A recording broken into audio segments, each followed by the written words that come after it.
First it was the financial companies, then the car companies. Now the farmers are getting a bailout.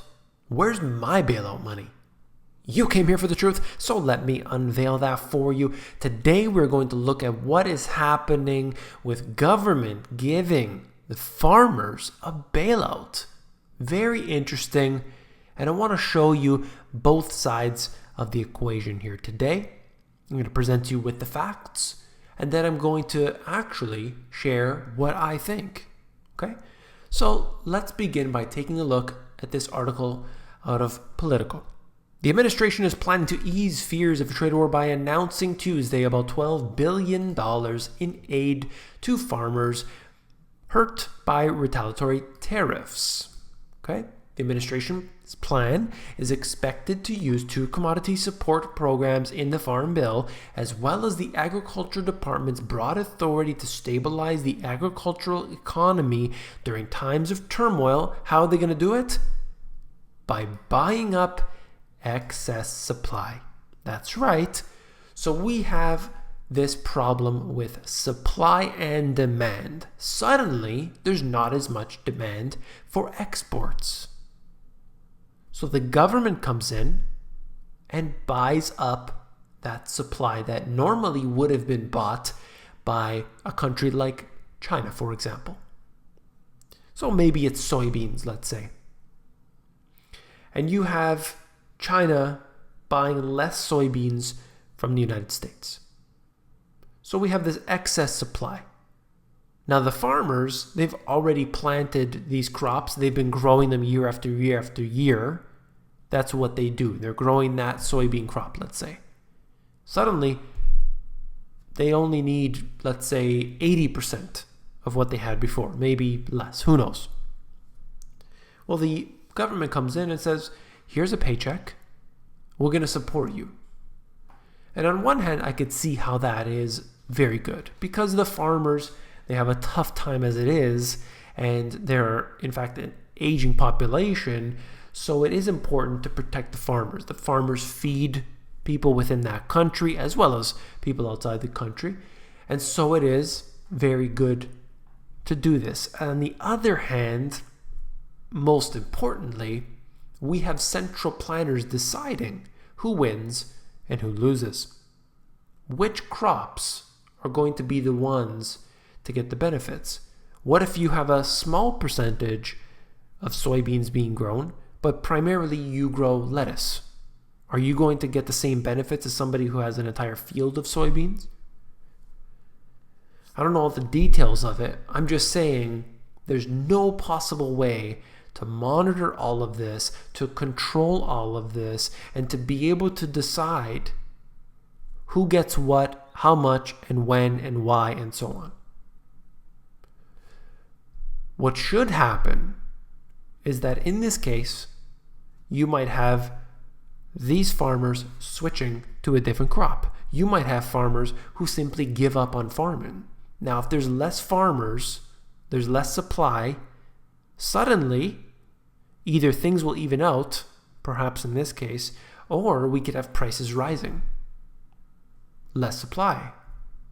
Demand is still there, people have to eat, prices come up. Now, if the prices are higher, you're going to start to see farmers looking around, thinking, or people I should say, you know what? I see a demand there. Prices on these soybeans are really, really high. So you know what? I'm going to become a soybean farmer.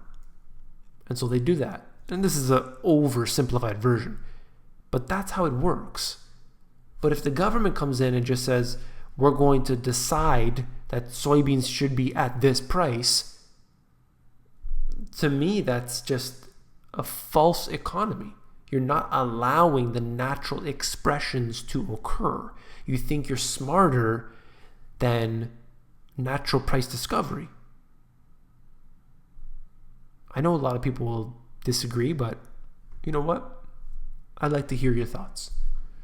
So, they're talking about the different trade issues here in the bottom paragraph, but I want to move on. All right. There's plans to offer billions of dollars in aid to farmers hit by the tariffs on their goods, an emergency bailout intended to ease the pain caused by these escalating trade issues in key electoral states. Apparently, there's going to be about $12 billion, so it's going to go through, I'm sure. Essentially, they get into more of these details, and at the very bottom it says that the dairy industry actually is one, and I believe I will cover that more in just a second here. Here we have it. Trump's $12 billion aid for farmers, unprecedented and risks unintended consequences. The Trump administration $12 billion emergency aid to help farmers impacted by the tariffs could potentially run afoul of World Trade Organization rules. So interesting. Some experts have cautioned that such aid programs could distort markets and ultimately have negative consequences for the agriculture industry. Exactly what I said. Nonetheless, farmers generally welcome the announcement, but said it is unlikely to make them whole due to financial impact of the trade war and tariffs imposed. So on. It's a step in the right direction to make things better for us and help us get through this. As I said before, yes, it's good for the farmers. I totally understand. But who is deciding who wins and who loses? I just don't like that. I don't like that our tax dollars would go to use these, in this manner. It's just not the way that it should be, as far as I'm concerned. It takes away liberty from the people. This is from April, but essentially it's talking about agricultural subsidies in general. The federal government spends more than $20 billion a year on subsidies for farm businesses. About 39% of the nation's 2 million farmers receive subsidies, with the lion's share of the handouts going to the largest producers of corn, soybeans, wheat, cotton, and rice. So they're already getting subsidies. Let's be very clear about that. It's not just today. This has always happened. The government protects farmers against fluctuations in prices, revenues, and yields. It subsidizes their conservation efforts, insurance coverage, marketing, export sales, research, and other activities. Federal aid for crop farmers is deep and comprehensive. I mean, what other industries out there get this type of benefits? I mean, the financial industry, clearly, you've got the insurance, banking, everything along those lines. Biotech seems to be very favorable in terms of regulations, because no matter what they do, they can't be held accountable in that case here. So we go around and we think to ourselves, as the small business owner, because these are big businesses, by the way, we're talking about agribusiness that are going to get the benefits of this. You as an individual, you have a startup company, they're not going to give you anything. If you're a small business owner, you're not getting any of this.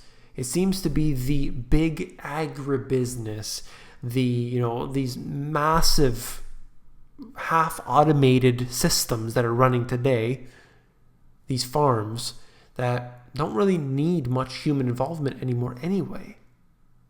Things have really, really changed, okay?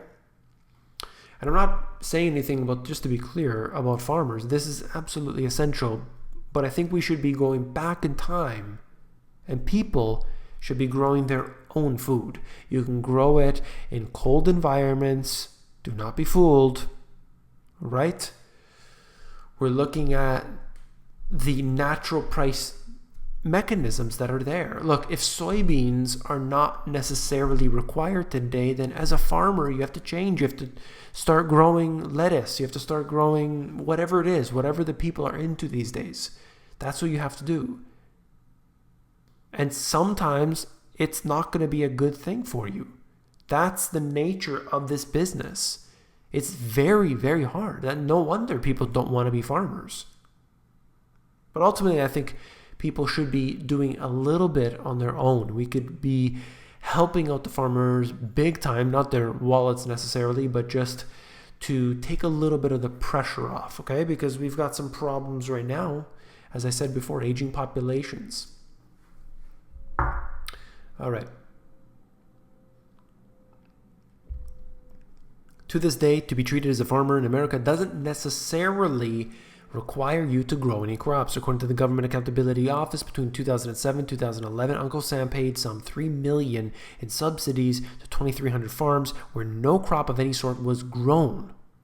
Between 2008 and 2012, $10 million was paid to farmers who had been not alive for over a year. And it goes in to talk about the details of that. All right. I just want to say that there are instances in which this money gets abused. It goes on in every single industry, and that's our tax dollars going to that. It's unbelievable how much money is used inappropriately. This is now connecting in with Canada. It's the same situation. The provincial government is facing a projected deficit of $1 billion. The agriculture industry reaps $368 million in annual tax breaks. That includes $121 million for farm fuel purchases. The provincial auditor said last year that the program had no defined purpose. Of course, it's just like that. People on the inside helping each other out. Okay? There's $84 million in sales tax relief for farm machinery and parts, as well as $163 million for pesticide seed and fertilizer. So we're actually subsidizing directly these farmers and their supplies. Now, tax breaks, I'm all for it. If you want to give tax breaks to farmers, you should do that. In fact, if you look around, you will find that there are often people who grow agriculture get tax breaks, property tax and things like this. It's very beneficial in that case. And I'm totally in agreement. But to give money or to give them something, it's not fair to the rest of us. If I don't grow crops, why does that guy get money? Doesn't make any sense. Why bail out the banks? That doesn't make sense. Let them fall. Why bail out any industry? It creates a moral hazard. And I want you to be able to do your own homework, okay? So this happens to be for Canada, but it doesn't really matter. Go in and actually look at what they're doing. So I dug up a few articles because they're easier to read on a video like this, but you can do this. You can actually look at in this case, grants, subsidies, and contributions, agriculture. You can see it for yourself on the government's own website, see how much they're spending, see what they're doing, see who they're involved with, and then you can start to go down the rabbit hole, okay? Because I found so many links that I probably did a video on here, I'm sure over the years, but in the links within the agriculture industry and how this all correlates and how they're getting the money and why and the lobbyists that are connected and so much more. So as far as I'm concerned, these industries here, not just the ones I'm talking about today, but the ones who receive the benefits, they are always engaging in more and more risk, particularly with the financial industry. They know they're going to get bailed out. That's unfair to you and I. So yes, we have to make it profitable for them. How about no property tax? How about no property tax for anybody? That would be really good. Because then they're going to be able to have less of a burden. They're going to be able to do what they need. Maybe they can buy a little bit more land knowing that they're not going to have to be taxed on it. They can grow more crops. That means they can sell more. That means they can make more money. It's win-win for everybody. Okay?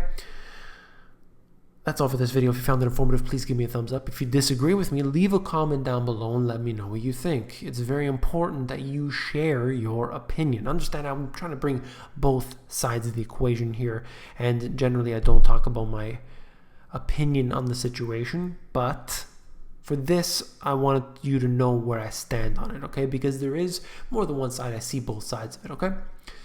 And if you want the financial education that was not taught to you in schools, these two books have it all. You can see them in the link in the description. And if you're more interested in the audiobook version, you can get that at themoneygps.com.